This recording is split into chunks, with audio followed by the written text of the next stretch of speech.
Well. The U.S. men's national team lose 2-0 to South Korea in New Jersey. We got some reactions here. We got some thoughts on the game, as well as other qualifiers that happened today. We've also got a funny thing at the end here with a England international possibly being a mascot at a game. Some fun stuff. All right, Brooks, you ready? Let's jump in and go, buddy. Yep, let's go. What? And I'm going to give you one opportunity because we're friends. Winner!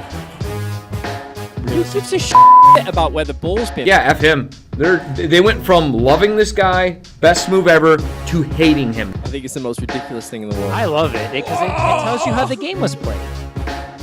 There's nowhere for him to go. Literally, I think there's one place. You can't do that in the national team. Do I look like I'm freaking kidding? He does things that are absolutely insane. Successful and sexy? No. It wasn't aggravating at times? Yes. Sorry, that's not very fair. It's not about being fair. Welcome to the greatest soccer show ever.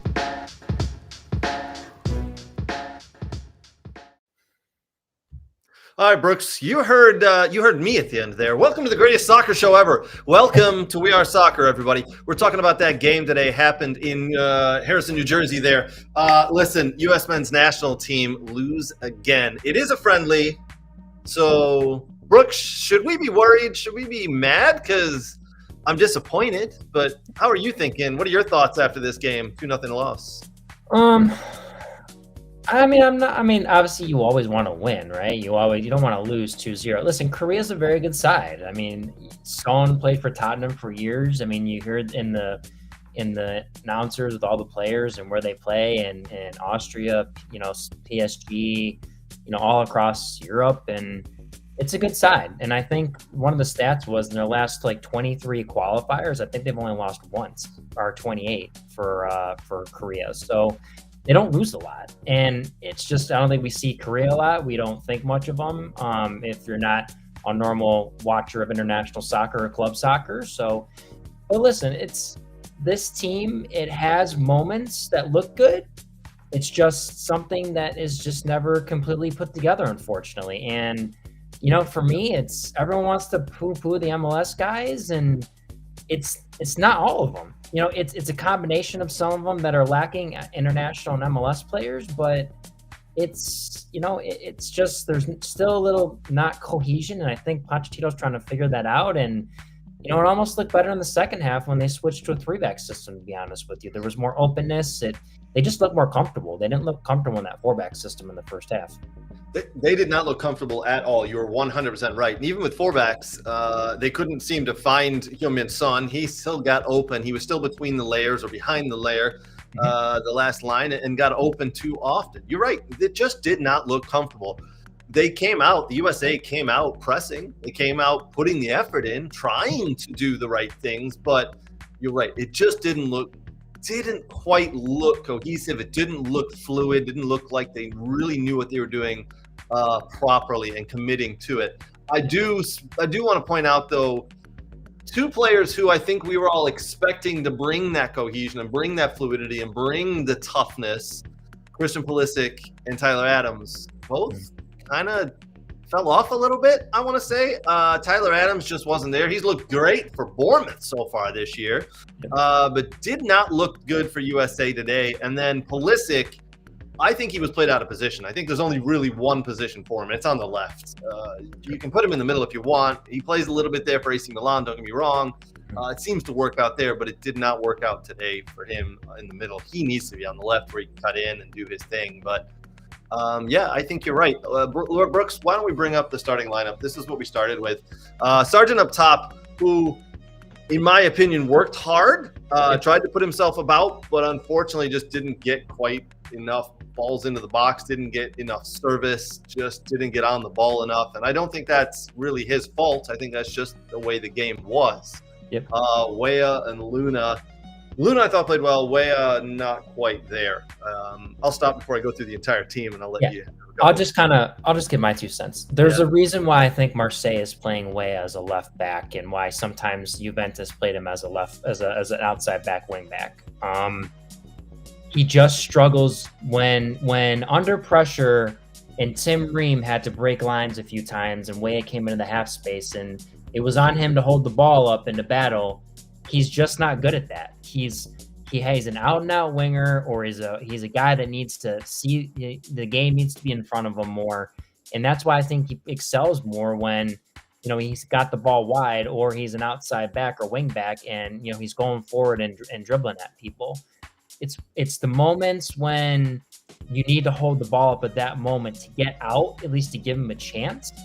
That's the difference in a lot of the small details of what they need to accomplish to break presses and to beat teams. Because if teams know we can press guys and there's no way to get out besides them to play the ball long to Sargent or Ajiman or Balogun or whoever's playing center forward, I mean, odds are, it's pretty good odds, those center backs are going to win the ball. And then kind of the fight for the second ball, honestly. There were some times when you knew someone was playing long, no one really shifted forward to try to pick up a second ball and fight. And that's what kind of Dunseth and Beasley and Kyle Martino were talking about a bit. There's still a little lack of fight. And if we come out this out like this again against Japan, it could be worse because Japan is better than Korea.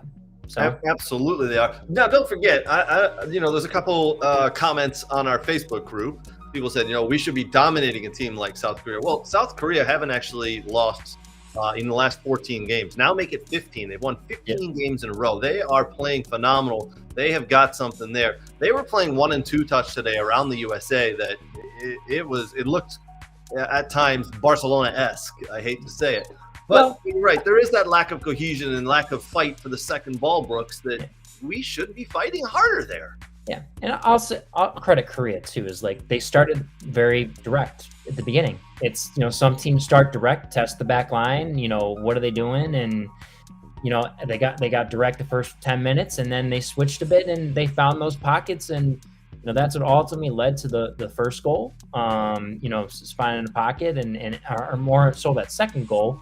A lot of the commentators in the match were saying, and after the game, Beasley and Dunny and Martino was Christian Pulisic needed to slide over to take away the passing lane. And if he's gonna hurt you defensively and not do all the defensive work, maybe you need to switch him to more of a offensive, a different, is it a center forward? Is it that other spot on the opposite side, away from where everyone's going to play and combine and go? So, I don't want to say he's not a defensive player, Christian, but there's times when he's got to defend and he's got to put in his time. Absolutely, 100%. Listen, I'll agree with you, but I think he's just not used to playing in the middle or on the right like that. I just don't know why we thought we would play him on in those positions instead of out wide left. I thought we would have had way more opportunities. We would have had way more creativity if we played him on the left, like he normally plays and as we've always seen him do it. Tyler Adams, again, I'll say it. Listen, he from FOTMob, Tyler Adams got a 5.5. I think that's the lowest rating of an American player, and I think it was well-deserved. He just was not in the game. He seemed to not put himself around. He didn't put himself in position to really do anything. Sebastian Berhalter, I thought did pretty well. He got a 6.5 from FOTMob. I like his tenacity. Is he world-class? Absolutely not. Does he fit in here? I think he could fit in here and do okay. He needs more time with this team. He needs more time with players like Adams and Pulisic and Weah and Luna around him. Yep. And then I would love to see what he can do with someone a little bit better than Arston on the left of him. Yes. Just the personal. When you put Jedi on that side, it's a completely different story. Listen, Arston has played everywhere down the left side with Columbus. He is the backup or the third string guy for me, in my opinion. He brings things that are interesting. He can kind of dribble inside the game like Robinson, but Robinson can take guys one-on-one and beat them. He's a little more effective in the final third. And I think it's just kind of those little details that are just the difference between, a goal and, maybe a little more from the left side. Because you saw Des today. Des was getting forward, combining. He was going inside. It's rough, it was rough for Arston on the left side, but, you could see Des penetrating and Freeman when he came in as well. But if you're going to push the outside backs, you must have something from them. You cannot You cannot just push an outside back and then you get nothing from them on the offensive side. Great. The entire back line, I thought, did okay as an entire unit of the game, but there was times when they got a little lost. They left a little too much space between the midfielders themselves, or they let players get in between those lines and get the ball and turn. Obviously, the first goal, Heung-min Son finds room, wide open, gets the ball, turns with it, lays it off, gets it back. Not a good look. We just seem to switch off here and there. Yeah. I'm still thinking, 2026 World Cup, summer 2026. It's got to be Richards and Ream. Although by then Ream's going to be a year older and a step slower. So good Lord, we're still going with Ream. He's still probably the best passer that we have out of the backfield. So for me, it's everyone's. If he can still move around, and he had times where he had to recover with balls over the top. And if he can still do it, he's the best left center back we have. And I think Pochettino understands that. That's why he starts him all the time. And he's fiddling around with 3 backs and who's going to play next to him. I think he's strong. It might be Raymond Richards. Does Blackman play his way in the team? I don't think so. Like, does he get a call up again after everything or in January? Sure. Like, Tristan wasn't bad. I've always liked him. I watched him in college. He made his transition. He was a winger at one point. He made his transition to outside back and center back at the college level. Played well for LAFC early on. Plays well for Vancouver. He's got something. He's a good 2-footed player. I thought he did all right for his first national team start against a very good Korean side. So I was fine. Was the goal? He needed to step when he dropped a bit, as you saw. He didn't read that quite right, sure, but it happens, right? Yep. All right. So first half, in my opinion, South Korea were the better team. They created the better opportunities. They just adjusted well. USA couldn't quite figure out what was going on and how to neutralize it. Second half, I think something different happened here. I think 2 things happened, Brooks. I think USA kind of came back, talked about it, put a new little plan into place. Like you said, played 3 at the back and then moved an extra into the midfield and got control of the game a little bit more. But I also think South Korea just took their foot off the ball and said, okay, we're 2-0 up. Sure. Let's just pass the ball around. Let's neutralize them when they get into the final third. Let's not get too many people forward. We don't want to put too many people forward and make it tough to get back. So I think they really, really put an emphasis on not getting us forward as they wanted to in the first half. Sure. Which was obviously that's what you do when you want to kill a game off, right? You don't leave yourself exposed by throwing players forward. So I think 2 things happened there. Yeah. I mean, listen, the South Korea goalkeeper made some tremendous saves at the end of the second half to keep that game, 2-0. I mean, this game could have been 2-1. It could have been 2-2. There are a lot of great saves at the end there. Oh, yeah. But we'll go back to the USA. The transition when the subs came in, the switch to the 3 back. I mean, Freeman made the difference when he came in. I thought Christian Roldan was just kind of a steady Eddie. He's usually running around for Seattle and making tackles, kind of like Adams, I thought Zendejas brought something a little different. There's a little more creativity and flicks him behind. But, you brought in kind of like more like a double 10 to let that your outside back it around, so that helped with Freeman. McGlynn, when he came on later for Berhalter, he had some good passes to turn and break lines. A lot of guys weren't doing that, turn and breaking lines. We just, Yunus Musa, when he first started, he was very good at receiving the ball, turning, and trying to dribble to beat guys in the midfield. We just really lack that with any of the midfielders. It's a very pass first thing, and they're not great at beating guys off the dribble. And when you can eliminate one guy, and draw another defender in, that's what's opened up space at times in the midfield. When Balogun came in, sure, like it was a little different. Was it great at times? He disappeared. He was there. He offers something different from Sargent. He finds his, at the end there, he almost found his way into a PK at the last minute of stoppage. He probably should have scored a goal, honestly, with that attempt he had. But good saves by the keeper. But like you said, Brooks, listen, that game very well could have ended 2-1 or 2-2. Yeah. The USA in the last 10 minutes are by far the more dominant team, getting more shots, getting more opportunities. Yeah, I mean, Chris Richards had one go off his knee that could have gone in. Balogun had one go off the crossbar. The goalie made 3 great saves at the end before that. So very well could have ended 2-2. If it had ended 2-2, I'll be honest, I think we're still sitting here saying the same thing. what happened. It struggled until the last 10, right? So I think we can confidently say, though, I think Pochettino really needs to consider a 3-5-2, to be honest with you. Like, if you get that, like, I think you should start with that against Japan, honestly. Like, you have center back is the dominant position amongst this group, I think, honestly. Like, between Blackman, I mean, right now with Blackman, Ream, and Richards, you can play them again. They looked like they were fine if they played again. But just the center back pool, I feel like that's where the dominance is. And everyone's like, no, 3-back is defensive, and no, it doesn't have to be defensive. It depends how you want to play it. You know, everything. Like you love 4-4-2. Oh, that's defensive. No, it doesn't have to be defensive if you play it different ways. You know, so you know, I think you start with that 3-5-2 and see where it takes you. And if it creates chances early on and it gains momentum early against Japan, go for it. You know. You know, I'm a 4-4-2 guy, but I got to say the last 30 minutes when they switched to a 3-5, 3 in the back for this game, I think it worked. And I think maybe you're right. Maybe they do start with that against Japan. It's also going to be interesting to see how Japan play that first 12 minutes. If they, for the first 10 to 12 minutes, come out pressing, then let's hold tight. Let's play a 4-back for the first 10. And then maybe a little, not wait till halftime, maybe, you know, about 15, 20 minutes, 22 minutes in, we switched that 3-back depending on how the game's going. The first 10 minutes of this game, for me, South Korea, U.S. men's national team was hectic. It was up and down. It was back and forth. They were feeling each other out. And I think Korea just got a grasp of the game of what was needed a little bit quicker than the U.S. men's national team. I do want to put this up, Brooks, some of the, you know, if you were to show this to someone, the stats and the data points, if you were to show this and say, tell me what the score of this game was, you would the person would probably say, well, the U.S. men's national team clearly won. They had more shots on goal. They had more shot attempts, like triple the shot attempts that South Korea had. More fouls, obviously.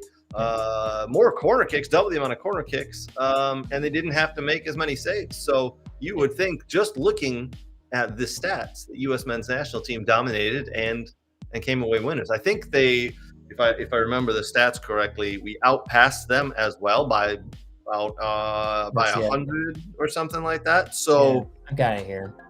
Yeah, I mean, passes. Passes. We were 574. They were 506. You know, so you know that's good. You know, and we have some comments here. You know, Kirk Johnson saying Landon Donovan's upset with a lot of this stuff. You know, listen.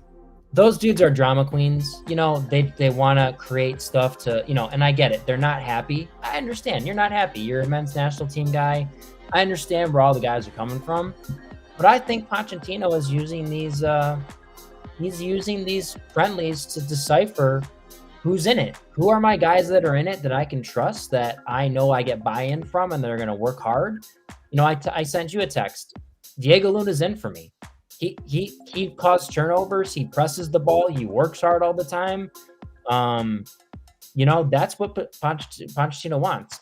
For some of the international guys, I can't say the same thing of, you know, you don't get to choose to show up when you want to. Right. You show up every game, no matter if it's a friendly or if it's a Gold Cup match or if it's a Nations League match or it's a World Cup match.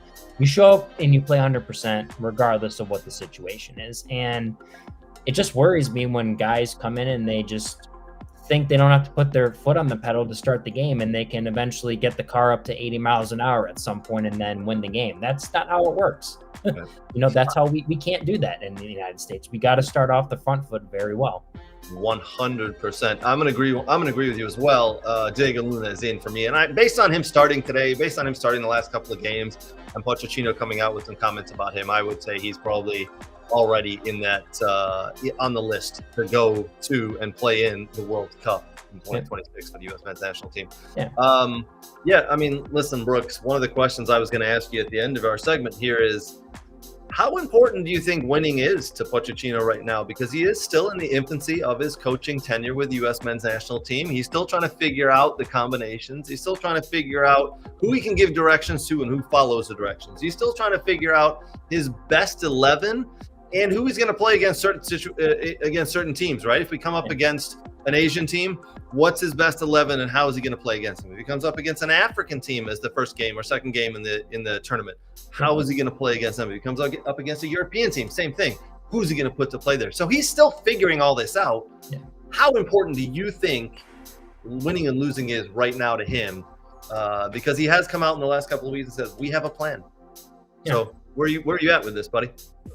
For me, I'm like, listen, it's a friendly, right? You want to win, but for me, if you lose 2-0 against a good Korean side and you showed some positivity at the end of the 30 minutes, if you go draw Japan 1-1, that's fine. If you lose 5-0, then we have issues here.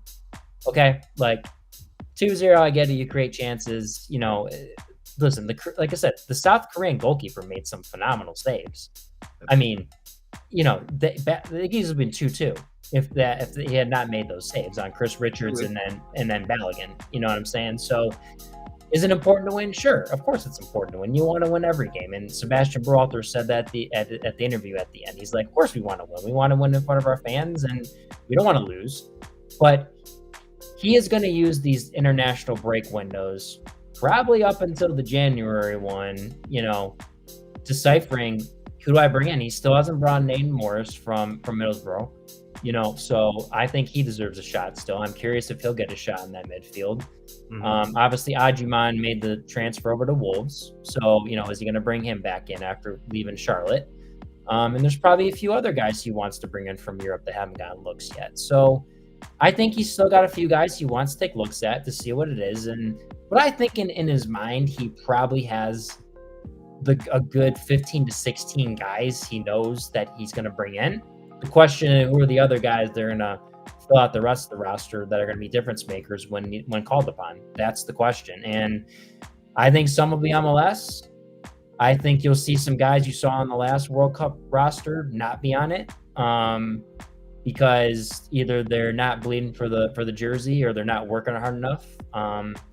I don't think this roster will look exactly like how it was last World Cup. It'll look a little different, and there may be a few more MLS players, I think, on the roster. 100%. 100%. All right, buddy. Closing thoughts on U.S. men's national team before we jump to some of the other World Cup, some of the World Cup qualifiers that happened, and then a funny story.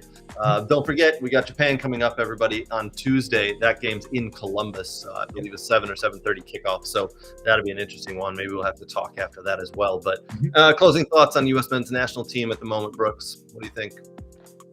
I wouldn't worry. I think Pochettino has things he understands. He's been in the game long enough to understand things, so I'm fine with that. So he'll figure it out. I think it'll look a little better against Japan. My worry is if next international window it's the same stuff, then I'm getting a little worried here. But I think you see the players he's bringing in. You can kind of see what's happening. So I think we'll be fine. Yep. I think we'll be all right. I'm just worried about certain situations and some of the players not quite getting up for the games. As you said, I want to see players bleed for the jersey. I'm not quite seeing it right now. I'm not seeing our best players show up as they should. So that's a little bit of a concern for me. But like you said, maybe we just hold off. Don't be over dramatic at the moment. Let's wait till the next window, and that's when we can really start to judge and really start to move forward. So, good thought there, Brooks. All right, we're going to talk about some World Cup qualifiers that happened today, and we'll do that right after this.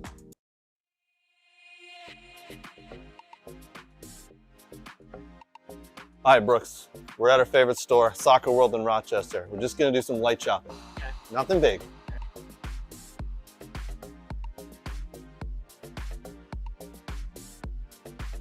Ooh, pretty colors. Oh, and one of these too? Ooh, Germany. Nate would like this. Hey, Brooks, look at all these. Look what I got.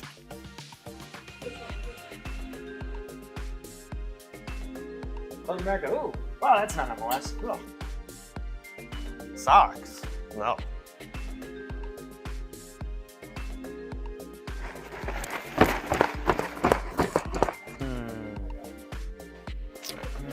Ooh, a ball pump. Next to line. Sir, you're next. Right. That's a mannequin. You know that. Huh? It's a mannequin. Oh. Sorry, sir.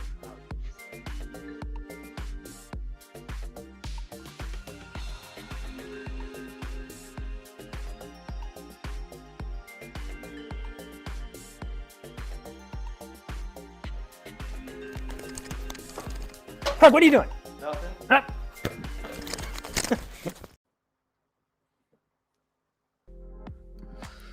All right, thank you to our partners. Thank you to Soccer World, soccerworld.net for all of your soccer gear needs. Also, big thank you to Next Level Training. They are the best trainers in the country. Check out Next Level Training. Big thank you to the Michigan Jaguars, MichiganJaguarsFC.com for more information on that great club that my kids play for. A big thank you to the football doc, Dr. Zachary Atwood. Brooks, we're going to have to check in with Nate because I believe he went to see the football doc, Dr. Zachary Atwood this week. Hopefully, Nate's knee is doing all right and he can get out and play still. And a big thank you to Dog and Pony Show Brewing. Keep your eyes and ears open for the next soccer trivia happening at Dog and Pony Show Brewing coming up in a couple of weeks here. All right, we're going to talk about some of the other qualifiers that happened this week, today. So Armenia lost 5-0 to Portugal. And you know who? Mr. Ronaldo scored 2 goals. He just keeps banging the ball in the back of the net. Man, I mean, I give him props. the guy is 40 years old and he's still scoring goals, but it is against Armenia. Yeah.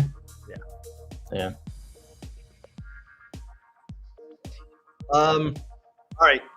Sorry, Brooks. I didn't mean to cut you off there. We also had, this is an interesting game, by the way, Ireland versus Hungary. Hungary going to Ireland for this World Cup qualifier. Hungary went up 2-0 in this game and looked to be putting it to bed early. And then Ireland fought back, and in the last couple of minutes in this game, actually could have won, but they tied 2-2. This is a World Cup qualifier, so both walk away with a point. Hungary, the most disappointed with this, as they were up 2-0. Austria 1, Cyprus 0, San Marino 0, Bosnia-Herzegovina 6. What a romping that is. Latvia 0, Serbia 1, England 2, Andorra 0. This game was an absolute snore fest. The only thing that I enjoyed about it was that it was played at Villa Park. So there was some nice grass was nice. The stadium looked beautiful. To be honest, England should have won this 4-5-0. They missed a hatful of sitters at the end. Just either blew it wide, blew it over, or blew it right at the keeper. So it very well could have been 4 or 5-0 if it wasn't for the woeful shooting by England strikers. Whatever, it is what it is. It's 3 points. England continue on. Looks like they're in a really easy group K, so they're gonna qualify very easily. Let's put it that way. All right, Brooks. I don't know if you saw this, but you know what mascots at soccer games are, right? They dress up in those suits? Nope. That's American soccer, American sports. Mascots in European soccer are they're like little kids who walk out. They walk the players out of the tunnel. Oh, so that's what they're called. The tunnel, they hold hands with a player with a the little kid, whatever. So yeah, some clubs charge this. They charge you to have your kid walk out with a player out of the tunnel. Some clubs don't. Most like 99% of the time, when the players are walking out of the tunnel to start the game, they're all in a line, right? And they're holding the hands of little kids. Occasionally, there is a grown man who gets walked out because his friends are on a stag do with him and they've signed him up to do it, and it's a joke. So a player has to hold the hand of a grown man as a joke walking out there. That doesn't happen as often anymore, but it's pretty funny. Okay. But I bet you wouldn't get that a former professional player and a former England international player actually was a mascot of the game recently. Interesting. Mr. Peter Crouch. So when I first saw the picture on the left, I'm like, wait, is he playing for this? Is he playing for this team? I think it was the name of the team is was it Frampton Town, I believe it was. So they're like 4th, 5th, 6th tier, right? And then as you see in the picture on the right, the little mascots stand in front of the player. You can't see the actual player. You can't even see the player. Yeah, it's incredible. I absolutely love this. I don't know the full story, but Peter Crouch is a legend, an international player. Everybody knows who he is. The Crouch podcast is phenomenal if you haven't listened to it. So he had to do this I bet he did this for his YouTube channel. Maybe he might have. I bet he lost a bet. I bet he lost a bet or something. He did this, but he didn't actually play in this game. He was just a mascot, guys. So he got walked out like a little kid onto the field and then had to stand in front of his player. Oh man! All right, Brooks, that's going to wrap us up. Big thank you to our sponsors and partners. Big thank you to Soccer World. Big thank you to Next Level Training, The Football Doc, Michigan Jaguars FC, and Dog and Pony Show Brewing. Brooks, thanks for joining us. Another loss for the U.S. men's national team, but as you said, don't panic yet. Don't worry. It'll get better. Yes. All right, buddy. Thanks, bud. And we will see everybody again hopefully this week. Maybe we'll do another live video right after the next game, and we play Japan in Columbus. Yeah. All right.